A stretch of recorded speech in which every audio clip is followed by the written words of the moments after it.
Para el final del primer siglo, la mayoría de los apóstoles habían sido asesinados, y los cristianos representaban pequeñas minorías distribuidas por todo el Imperio Romano. Para un observador ajeno y escéptico, era probable que el cristianismo se estancara y desapareciera rápidamente.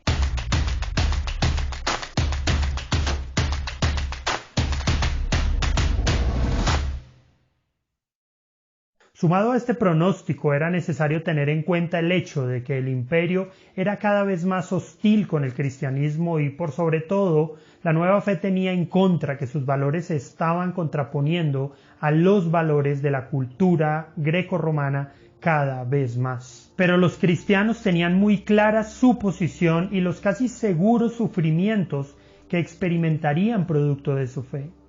En relación con la oposición estatal hay que decir que los cristianos ya sabían lo que les sucedería, gracias a que el mismo Señor los había alertado. De acuerdo con las enseñanzas de Jesús, resultaba imposible que un discípulo no se enfrentara con el rechazo y la oposición. Lo dijo en Mateo 5:12 y en Marcos 10:30.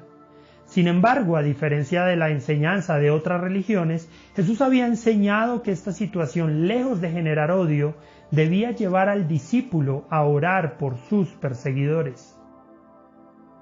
La persecución de los cristianos en el Imperio Romano ocurrió de manera intermitente durante un periodo de más de 2 siglos, entre el gran incendio de Roma en el año 64 después de Cristo bajo Nerón y el edicto de Milán en el 313 después de Cristo, en el que los emperadores romanos Constantino el Grande y Licinio legalizaron el cristianismo. Se desconoce el número total de cristianos que perdieron la vida a causa de estas persecuciones, aunque el historiador de la Iglesia primitiva Eusebio se refiere a la cantidad en uno de sus escritos como las grandes multitudes. A medida que el cristianismo fue ganando terreno, la actitud del imperio se fue radicalizando, desde persecuciones producto de la sospecha o la persecución local, hasta hostigamientos radicales, directos y generalizados. Tradicionalmente se cree que existieron 10 persecuciones generales contra el cristianismo por parte del Imperio Romano, y muchas otras locales. En este video hablaremos de las generales. 1. La persecución de Nerón.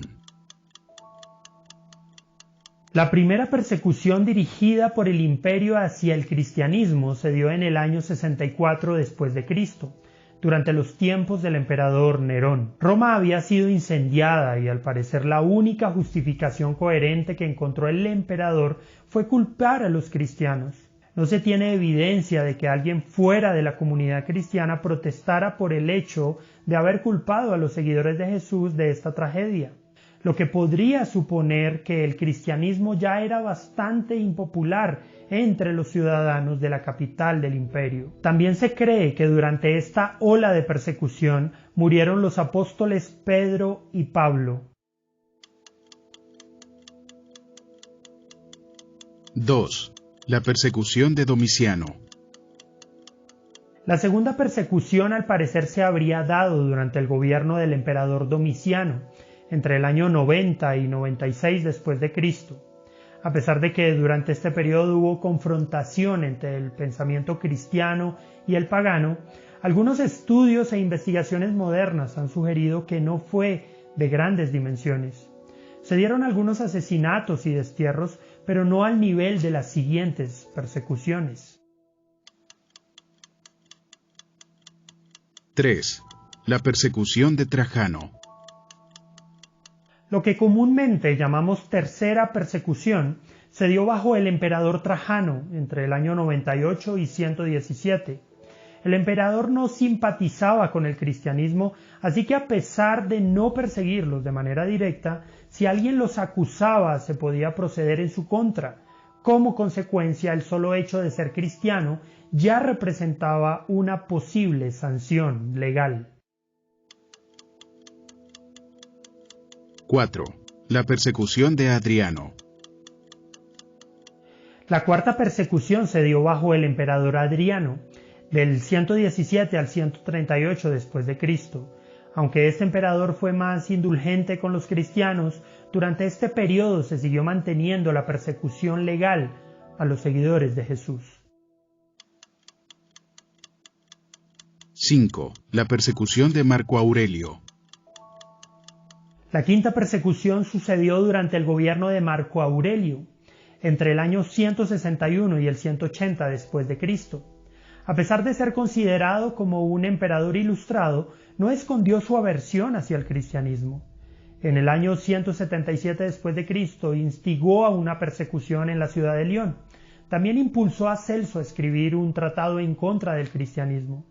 El emperador promovió una imagen despectiva de los cristianos y dejó para la historia lo que alguien algún día dijo al respecto.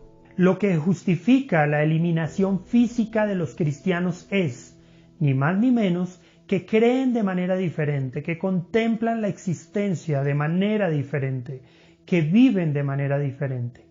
No ilegal o perversamente, solo diferente.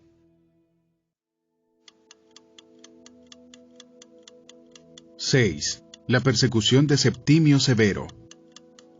La sexta persecución se dio durante el reinado del emperador Septimio Severo, entre el año 202 y el 211 después de Cristo.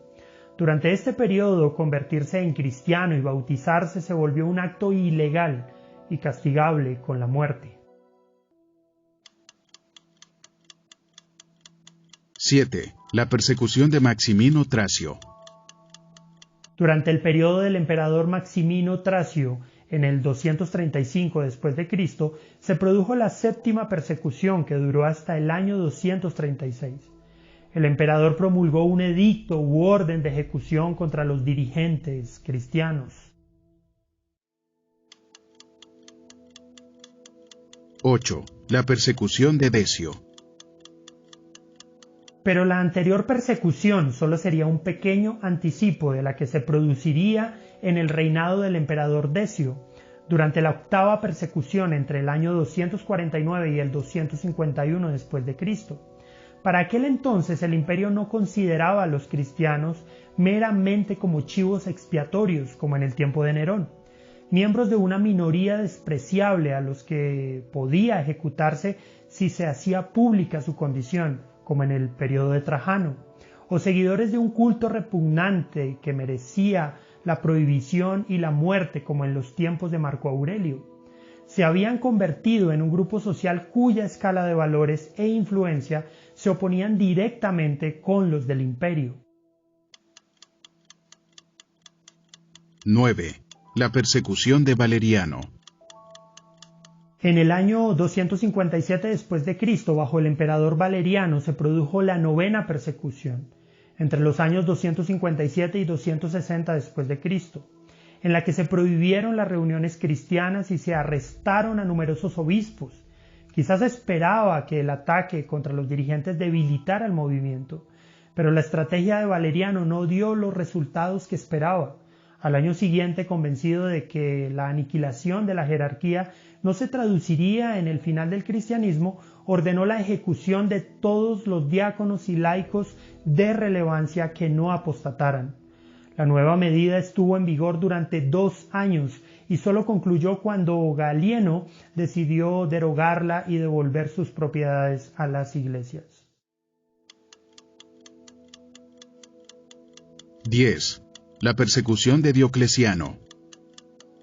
Muchos cristianos empezaban a respirar aliviados porque creían que la persecución en el tiempo del emperador Valeriano sería la última y que el cristianismo empezaría a ser tolerado en el futuro.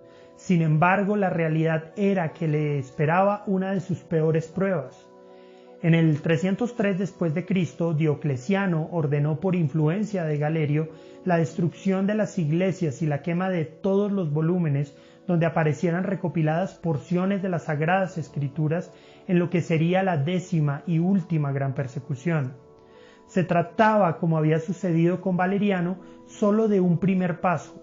La medida, pese a su rigor, no obtuvo los objetivos esperados y un edicto promulgado al año siguiente autorizó incluso el empleo de la pena de muerte contra los cristianos. Ni siquiera la abdicación de Diocleciano significó el final de la persecución. Los cristianos eran considerados enemigos directos del imperio y esta convicción tuvo como resultado el que continuara la persecución, aunque su intensidad variara según los distintos gobernantes. Por fin, en el 311, Galerio promulgó un edicto de tolerancia que obligó al año siguiente a Maximino, un feroz perseguidor de los cristianos, a seguir su ejemplo, de la misma manera bajo Aureliano. Constantino y Licinio proclamaron la libertad religiosa completa.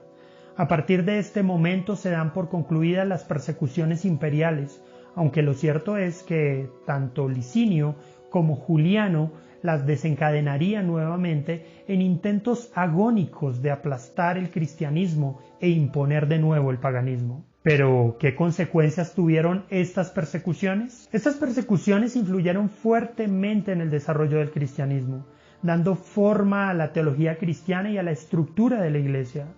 Los efectos de las persecuciones incluyeron muchos de los grandes documentos de explicaciones y defensas del cristianismo. Mártires, teólogos, apologistas, filósofos, biblistas y muchos eruditos, pensadores y escritores transmitieron sus interpretaciones y pensamientos mientras esquivaban los duros golpes del imperio.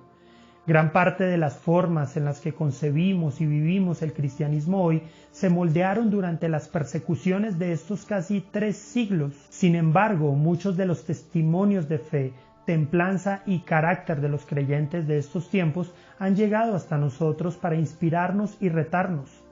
De ellos hablaremos en próximos videos. ¿Y tú qué piensas? ¿De qué forma crees que la persecución ha forjado el carácter del cristianismo?